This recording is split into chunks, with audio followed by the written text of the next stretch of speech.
Good morning, good afternoon, or good evening, whatever time it may be when you are privy to this communication. I pray that all is well with you and your loved ones. Today, I want to share a message with you on the spirit of competition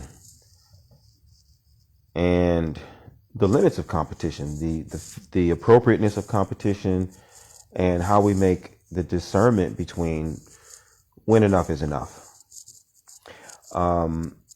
This is the School of Orisha Studies and the Orisha Lifestyle Academy, and I'm your instructor, Obafemi Origunwa, and I'm reminded of a really powerful lesson that one of my teachers shared with me years ago, and I've used it again and again and again. And if you've heard my communications over time, you've heard me allude to this lesson or use it explicitly to reinforce one of the key pillars of my practice and my approach to Orisha lifestyle, which is the significance of destiny.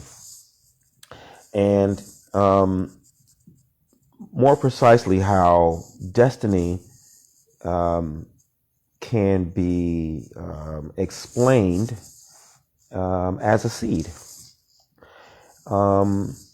And the lesson that my that my teacher gave to me was that, the seed is the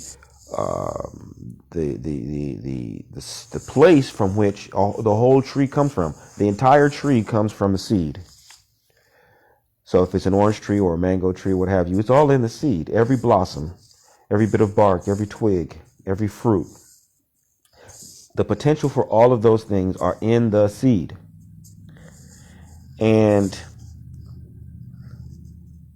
when I was working as a consultant, I happened to have a couple of guys who were farmers.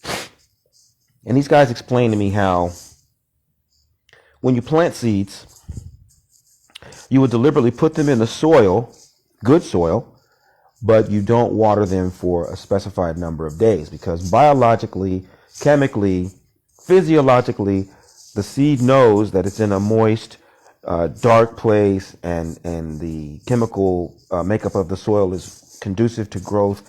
And so the seed on the inside starts trying to respond. It wants to grow. It knows that this is the space for it to grow, but it doesn't have the missing element, which is water. And so when you deprive that seed of water for a specified length of time, what you do is you activate a more aggressive growth process from the inside out, so that the moment water touches that seed, it's going to maintain that aggressive growth tendency throughout the life of the tree.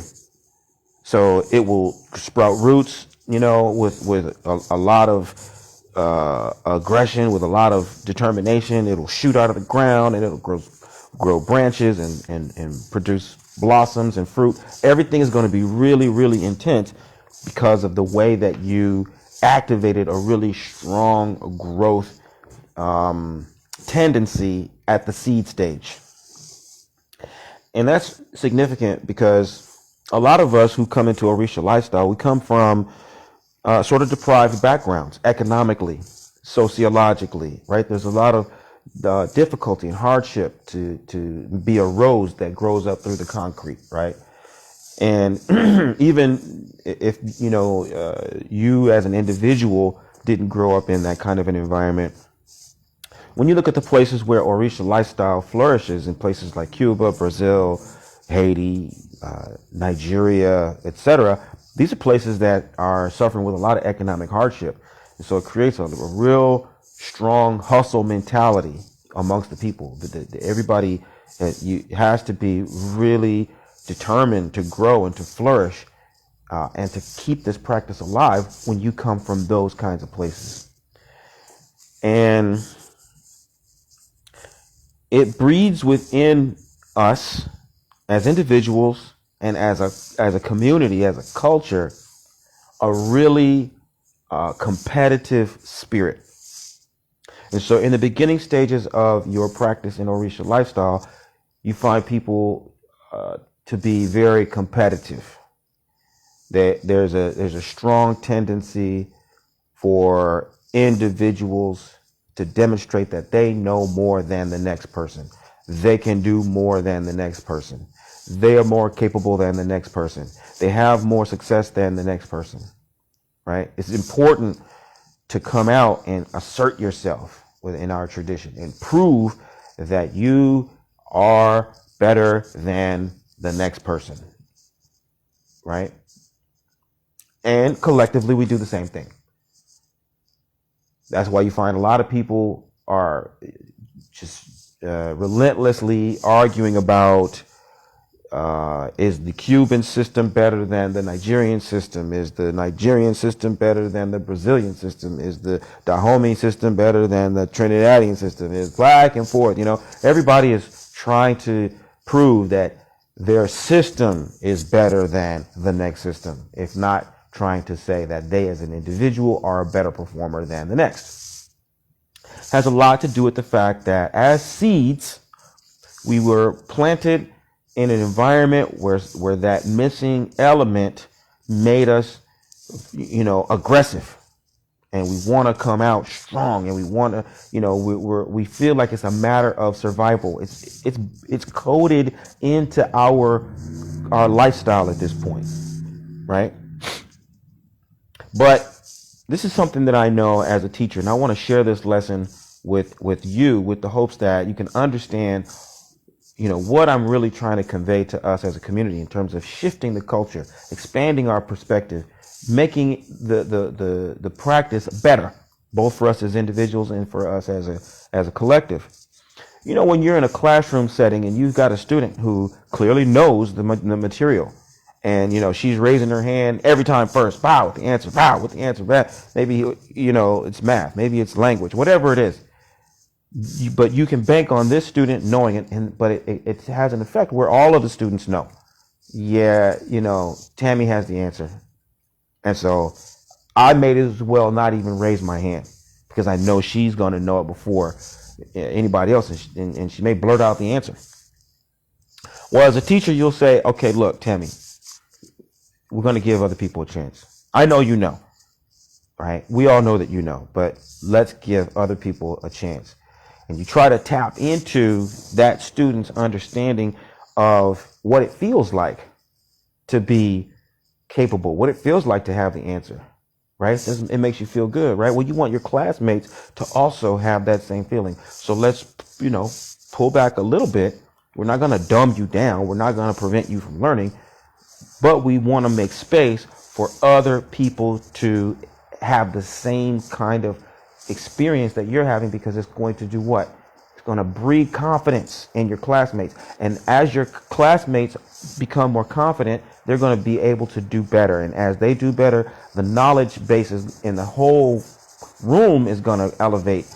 And then it's going to create a better space for you to do better, right? Because right now you're way beyond everybody else, but we need to make it so that, they're able to push you and perhaps even surpass you and compel you to go further than you thought was possible, right? Now, at the very least, you want to, cultivate that kind of a thinking within certain individual students, right? And other students, you may even go further and having them even get the gratification of not only being able to pause and be patient and allow others to learn and grow and have the satisfaction of learning, but also give that person the responsibility of actually teaching other people, right? So now we're going to actually really test what you know by having you turn and face your peers and teach them what you know, so that you can really see what it means to help other people complete their knowledge, complete their skill, right? Because that's a different kind of an experience. Okay. And so the reason why I'm saying all this within the context of Orisha lifestyle is because we have come to a point wherein we don't need any more proof that we have a viable system. We don't have to, as individuals, keep accumulating more and more and more material evidence that we're doing it. We don't need more beads. We don't need more pots. We don't need more titles. You don't need more godchildren. You don't need more, stuff. If you're doing it, you're doing it. And collectively, we can see that people are doing it all over the country, all over the world. We don't have to prove the viability. We don't have to be so caught up with just proving that Orisha lifestyle is a viable way to progress and lead a fulfilling life. We don't have to prove that point. What we have to do now is mature a bit. And that maturity needs to be expressed in our ability to make space for more people to flourish. Right? We need to create more space for other systems to flourish. So if you're on the Afro-Cuban side, you don't have to use every bit of evidence of the viability of Afro-Cuban tradition to, downplay others. And if you're in the West African system, it's not necessary. We can actually create space to elevate one another. That's where we are. That's a demonstration of security. That's a demonstration of maturity. I'm in a position where I am secure enough in what I do and who I am and what I know that I can help other people enjoy that same experience and not feel threatened. Okay? We're at that point. There are many individuals within the community who are at that point in different systems. There are people who are on the Afro-Cuban side or the Brazilian side or the Dahomey side who are secure enough in their practice to be able to help other people. Likewise, within the systems, right, we have enough, security to be able to say, if the Brazilians flourish and thrive and have more adherents, that doesn't compromise me on the West African side. And if the West Africans grow and flourish, if the Nigerian system is growing in certain populations and it's expanding, that doesn't compromise what I'm doing here on the Afro-Cuban side. This doesn't diminish me or my tradition in any way. I can help actually people to find their way in that system. It doesn't adversely affect me. That's a level of security. And I want to say with total confidence that we are in a position to do that. We can slow down a little bit and get out of our competitive nature enough to realize that it's okay to help one another. And this is consistent with what the teachings of Ifa also advise us to do. I'm reminded of a verse that tells us of the relationship between Sango, Bayani, and Dada. The three of them were brothers. Dada was the oldest of the three.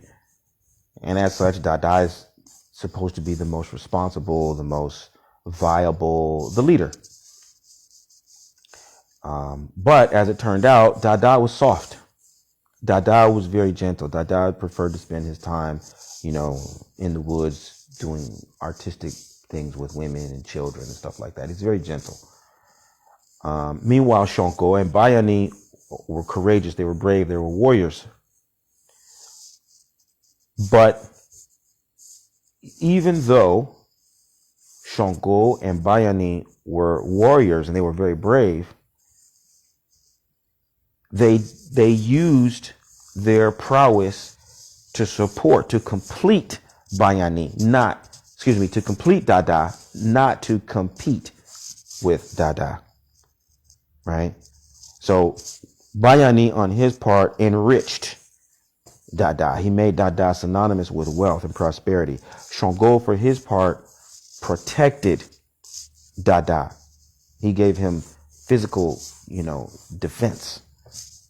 So now when we speak of Dada, we'll say, yes, Dada is soft, but Dada has two younger brothers, which means that Dada is synonymous now with strength, with power, with wealth, And when we praise Dada, we talk about Dada's prowess as a conqueror, Dada's prowess as a wealthy person, even though those are attributes that Dada borrowed from Sango and from Bayani. Or we could rightfully say those are attributes that Sango and Bayani lend to Dada. Dada can depend on Sango and Bayani for strength and prosperity, and that allows him to be comfortable and confident in doing what he does. And so I hope that we as a community can adopt that example. We can look at ourselves as individuals and as different disciplines or different traditions, and we can enrich one another. We can empower one another with the understanding that when we do so, we are supporting our own success. We are creating strategic alliances that in the end strengthen our collective viability, and they strengthen our ability to provide a more complete experience, a more powerful experience for ourselves and for the people who we are destined to serve. Now, in the School of Orisha Studies, in the Orisha Lifestyle Academy, I'm always looking for leaders. I'm always in search of those people who want to improve the world through positive change. If that is you, then I want to invite you to find out how the Orisha Lifestyle Academy, the School of Orisha Studies, the teachings of myself, Obafemi Odigunwa, can help take your life and your practice to the next level. Visit me at obafemio.com or orishalifestyle.com and find out how you can start living the medicine that will heal your life and heal the lives of those who you're destined to serve. Bye for now. Odabo.